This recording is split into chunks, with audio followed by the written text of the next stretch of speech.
The cars racing on Grand Prix circuits in the years after the war were conventional in design. Engines at the front, traditionally built, high-performance versions of cars you might almost see on the road. The Ferrari was typical, powerful, heavy and orthodox. Then out of England burst the rear-engine Cooper. In 3 years, it consigned its front-engine rivals to history. Stirling Moss ushered in the revolution in 1958 in Argentina. He drove a privately entered Cooper and gambled on its tyres. In the Argentinian Grand Prix, it was the first big race for a rear-engine car, I think. And we had Rob Walker's car there. So I said to Rob, you know, no way can we change these wheels. We hadn't got knockoffs or anything. And I'm going to save the tyres right through as much as possible. And the race started, and as often happens, of course, you get a group out, and I got at the back of the group, and I was slipstreaming them on the straight, so I could then go around the corner, understeering round, using all the road gently as possible. If I saw oil, I'd go over the oil, and when I came out of the corner and everything was okay, I'd go over the grass, which was relatively cool, and I just sat there, and I never tried to get the lead, obviously, until the cars started to peel off and went in, and then I inherited the lead because they pulled off. And then I can remember it so well. I'm going around, and suddenly the tread went, and these are on the fronts, you know, which is really worrying because I could see those. And I remember going around and thinking, well, you know, I can't stop now, but I'm winning the Argentine Grand Prix in this little rear-engine 2.2-litre Cooper. When I crossed the line, I just couldn't believe it. This first victory for a rear-engine car owed much to Moss's driving skills. So it wasn't altogether surprising that few people took this revolutionary concept seriously. Quando la Cooper si presentò, tutti noi la guardavamo ridendo, dicevamo quello, scusi, non so come dirlo. When the Cooper arrived, we all looked at it and laughed. We said, that thing, that little squirt, such a tiny car, looks like a flea compared to our cars. But it had lightness. Its rear engine was an absolute novelty. Novità assoluta.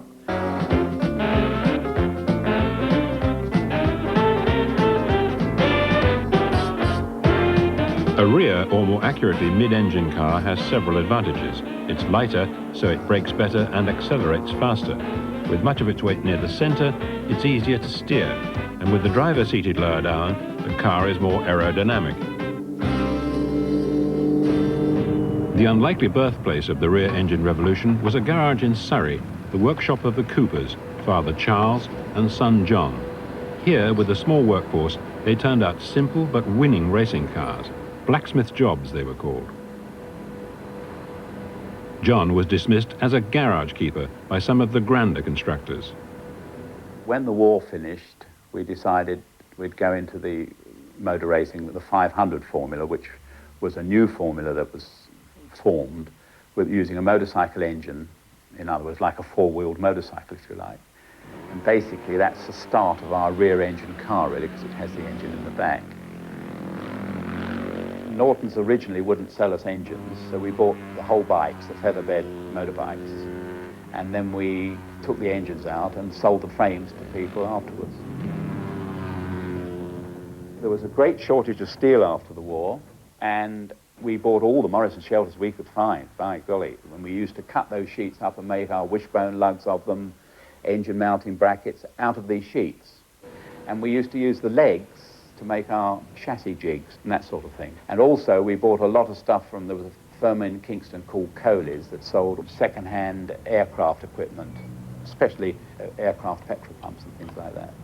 So the rear engine concept came about not through some sudden inspiration, but because the Coopers built their first cars around a motorcycle engine, which, positioned near the middle of the bike, chain drives the rear wheel.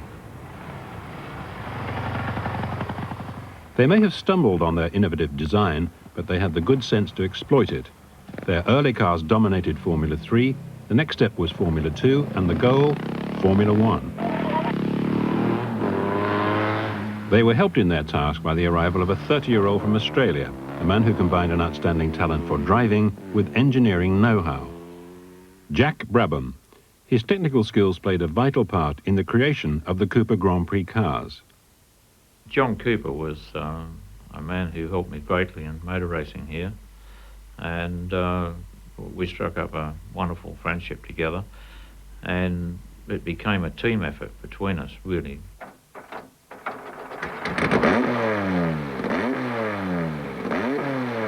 When the car was joined to the new Cooper Climax engine, the revolution was complete. The 2.5 litre engine Climax had good torque, and it was a beautiful, smooth engine to drive. Although it may not have had the horsepower of the Ferrari, it certainly had the reliability and flexibility and made it very easy from the driving point of view. We really had an advantage over the Ferrari in all respects. A, for aerodynamics, B, our braking was much better than the Ferrari because our car was a lot lighter. I said Ferraris up to around 1960 were just a magnificent engine on 4 wheels. The front engine cars were still built as cars had always been built, had forged suspension parts, and they were much, much heavier than the Coopers.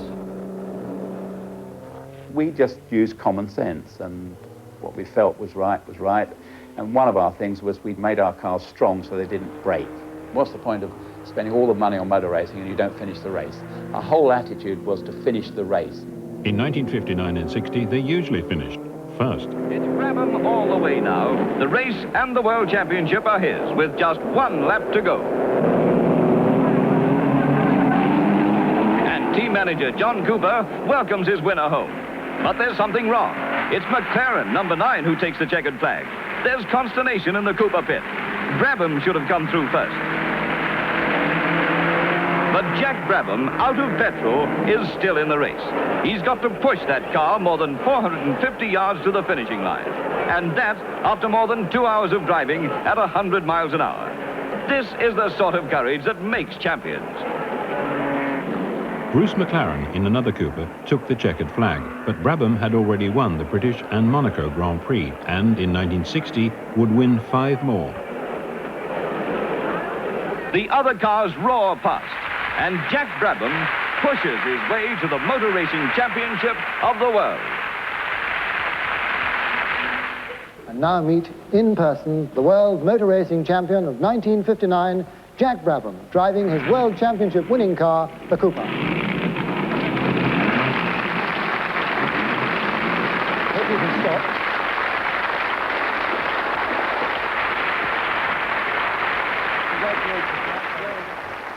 The old circuit at Reims saw the rear-engined revolution come of age. 17 of the 20 starters were British, and 10 of them were Coopers. The 1960 race at Reims was probably one that'll stick in my mind for quite a long time. The Ferraris there, the 2 works Ferraris, were driven by Phil Hill and Von Trips, and it finished up a fantastic duel between us. Thrills at the French Grand Prix start the moment the flag drops. Hill's BRM in the front row fails to start. Plantignon's Cooper rams it, Halford's Cooper goes into a spin, and Bianchi's Cooper pulls away with a crushed radiator cowl. Somehow the mess sorts itself out, though there's some hasty patching up for the pit stop to do. I can remember going up past the pits, or even going over the top of the hill there, 3 abreast, and it was a really neck-and-neck race, and it wasn't until about the last few laps of the race when Phil Hill was getting really desperate and I really had the better of him. At the end of the straight, I looked in the rear vision mirror just as I was about to turn right down into the pit straight and saw Phil Hill coming down the inside with all 4 wheels locked, smoke coming off the wheels, and I was able to just keep straighten the car up instead of turning in. And Phil Hill went by me, and I think finished up almost in Reims itself. And that left me on my own for the last few laps and won the race quite comfortably. Coopers filled the first 4 places. A front-engine Ferrari would win only 1 more Grand Prix. After that, even Ferrari followed John Cooper's lead. And that was the big revolution of 59-60, when every car had to have the rear engine like they have still today. And it was the end of the Italian constructors and the big development of the English. And And it was an Englishman, Colin Chapman, who now emerged as the outstanding innovator in motorsport.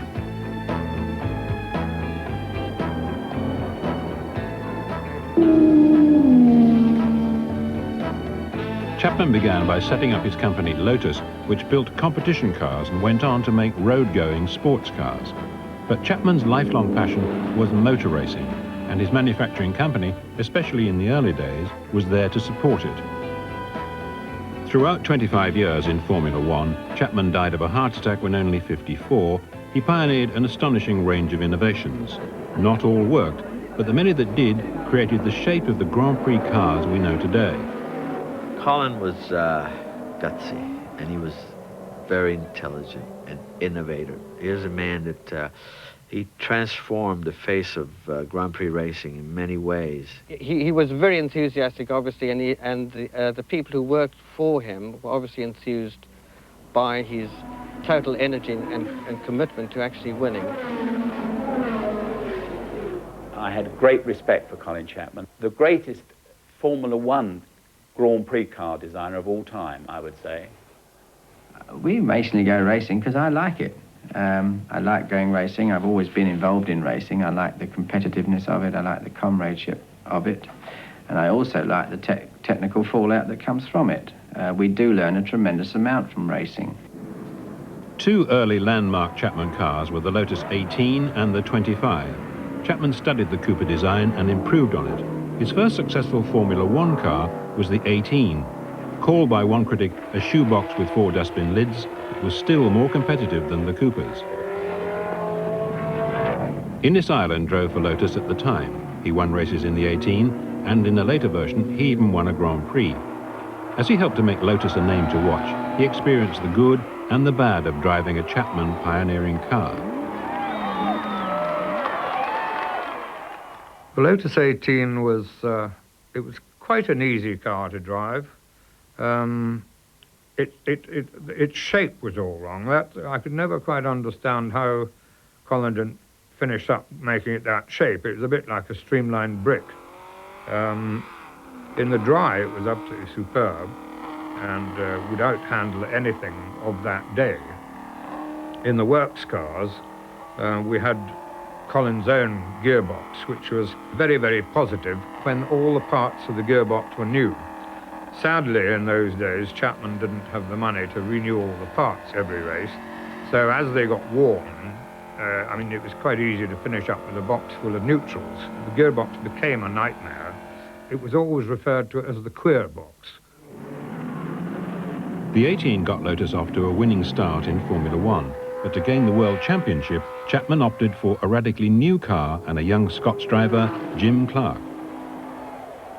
In 1962, Chapman unveiled his next design sensation, the Lotus 25 with a monocoque chassis.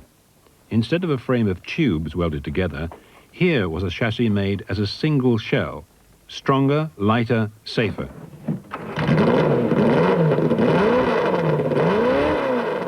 Cradled within it was the V8 Coventry Climax engine.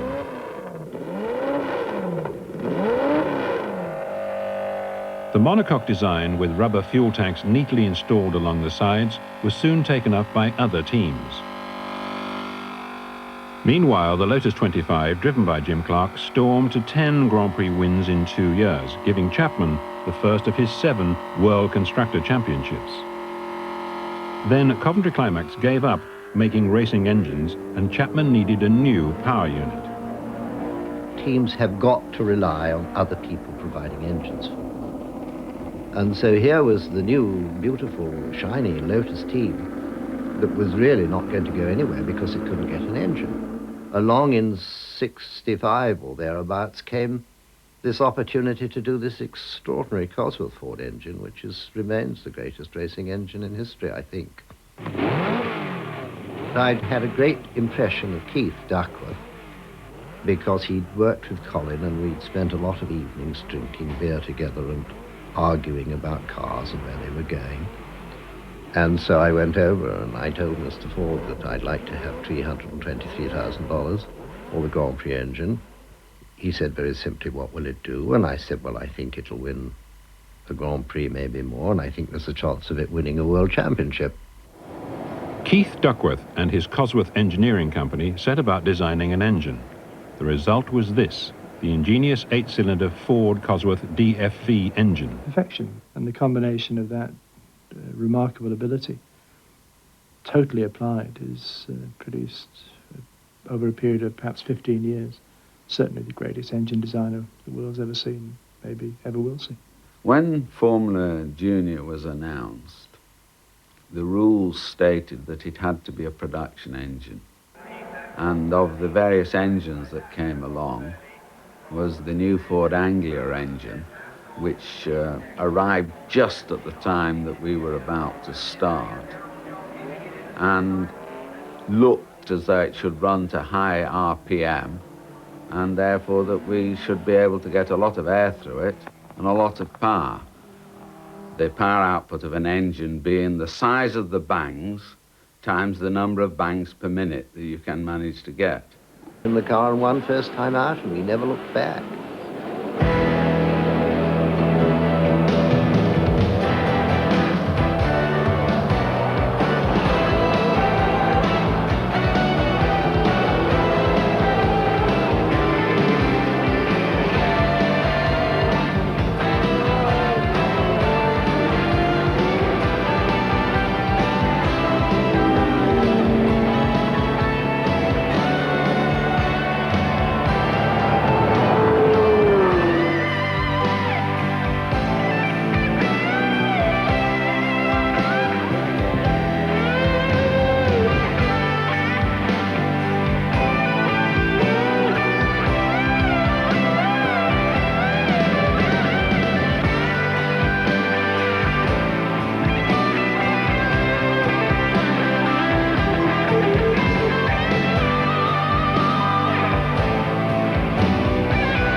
Ford in Formula One at that year and the following was so dominating that I was frightened that we'd kill the sport because I couldn't see why we shouldn't win everything. So I said to Colin at the German Grand Prix that I'm afraid we'll kill the sport if we go on this way. We're just going to have to make the engine available for everybody. And he said, yes, I agree. It was a most magnanimous gesture because I had a deal with him and he could have said no. But thereafter, as Ken Tyrrell has pointed out, you could buy the Ford DFV engine, go and buy a chassis and become world champion. Jim Clark and his consummate driving skill were key factors in Chapman's progress. Clark stands out above all because of his ability to drive any kind of car and win. And Colin Chapman and him are the best of friends, you know, like brothers really. So you knew with that partnership you were halfway there to start with. I did get very, very close to Jim Clark. He was, I would say, my best friend I've ever had. We got on terribly well together. I understood exactly what he wanted and so on, and I think he understood exactly what I meant when we conversed on the subject. Plus, we were very good friends off the track. And this is the tragedy of motor racing, is when you do get close to a driver and there is an accident, of course, it hurts you so much more. Innovation brings risks, and at times Chapman's cars had a reputation for weakness and unreliability. Basically, Colin's concept of a racing car was that if it didn't brake, it was too strong and you should make it lighter. And theoretically, he thought a racing car should do the race and then fall to bits as it crossed the line. So the cars were always flimsy. In 1959, I had 4 complete brake failures. And I mean the complete brake failures. I mean just nothing. So in his own way, if you finished, you know, a race at 200-mile Grand Prix and then in the cool-off lap the wheel fell off, mission accomplished in its own way. You know, if the car would have lasted another 200 miles, it's overbuilt. It's too heavy. So that's how he played it, but, you know, he got caught more than once. Yes, I should think so. Yeah, if you can get it on time. Colin Chapman had a lot of charm. He could get people to do virtually anything. If he was scheming on the cars and saw a way of doing something, he'd quickly sketch it out and say, this is what I want, you know, rub his hands together. Come on, let's get it on the cars, we're away, you know. He always seemed to get what he wanted. Aerodynamics were another Chapman speciality. He experimented with high-mounted rear wings to improve his car's performance, not always successfully. These days, though, a version of these aerofoils has become a standard feature on Formula One cars.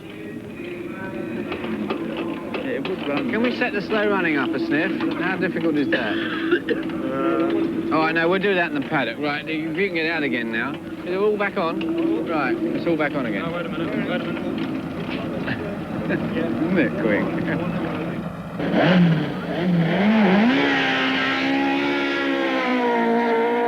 Colin Chapman came up with another innovation, and they were high wings. We tried it at the French Grand Prix in 1968 in Rouen, and it was fantastic. Clearly, even on the third lap out in the car, even though I didn't know the circuit, the amount of grip that you were getting from these devices was phenomenal. I'm not sure what happened. Coming into my third lap in qualifying, I approached the fast downhill section just before the pits there on that street circuit in France, and the back of the car snapped away from me. And then it just spun, started to go backwards, but it didn't spin completely, and it went halfway, and then started to go backwards, and then it went the whole turn again, and next thing I saw was the wall here. Whether it was a mistake, or whether, as some believe, and I do, that this tall rear wing up on stalks suddenly fell over backwards, and as it went over backwards, of course, the downforce incidence from this position turned to lift in this position as it went over backwards, and may have picked the back wheels of the car off the ground. But anyway, the result was that I hit the entrance of the chateau, which was wrought iron gates. Fortunately, I didn't hit the wrought iron gates, otherwise I would have been like cheese through a grater. I hit the retaining walls either side, probably at about 120 miles an hour. And all I could see was this dust settling, and the picture. I thought it was heaven, actually, because it was a picture of this beautiful chateau, this drive with the chateau at the end of it, and cows grazing in the fields. It wasn't until Colin Chapman, who ran across the track, because it was right opposite the pits, came and shook me on the shoulder, saying, what happened, what happened, what happened? But I realised I was still around. Oh, dearie me.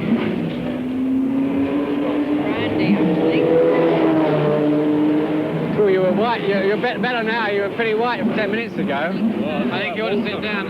Sit down in the chair. Really? Thought that wall coming up. Chapman was competitive to his fingertips.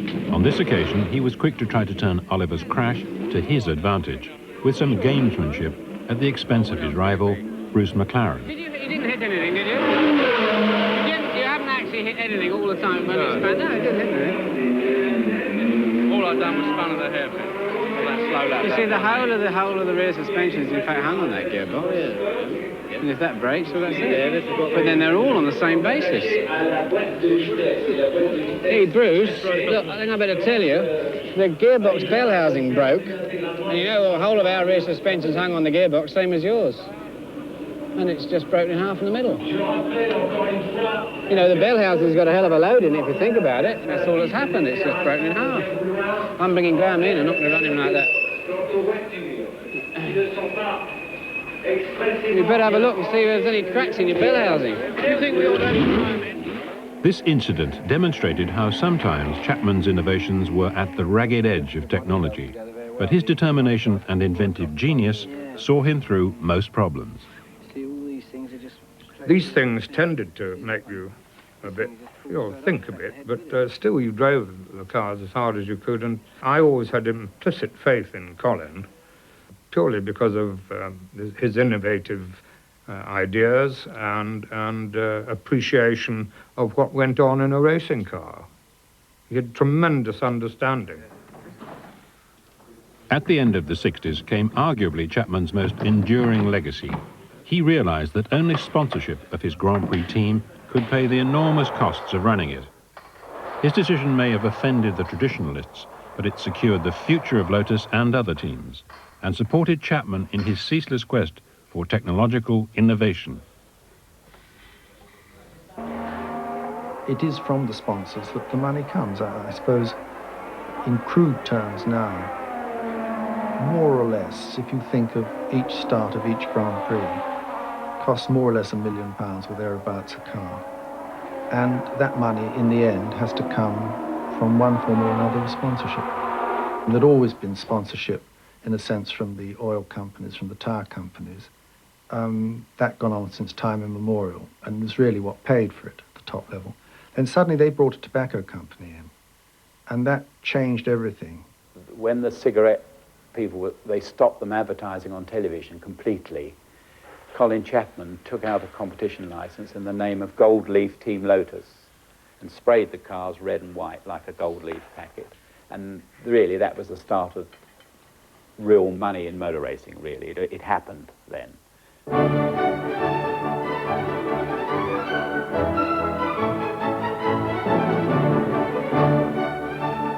The sheer creativity in the 60s of all those young Brits who were doing it on sheer enthusiasm have now really created in this country a British motor racing industry second to none in the world.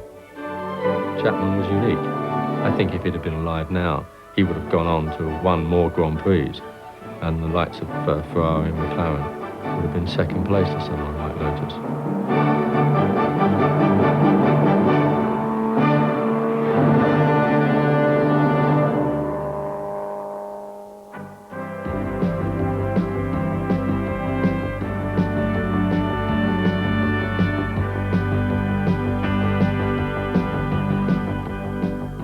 Next week's programme sees how, since the 30s, some of the world's top production sports cars first proved themselves on the racetrack.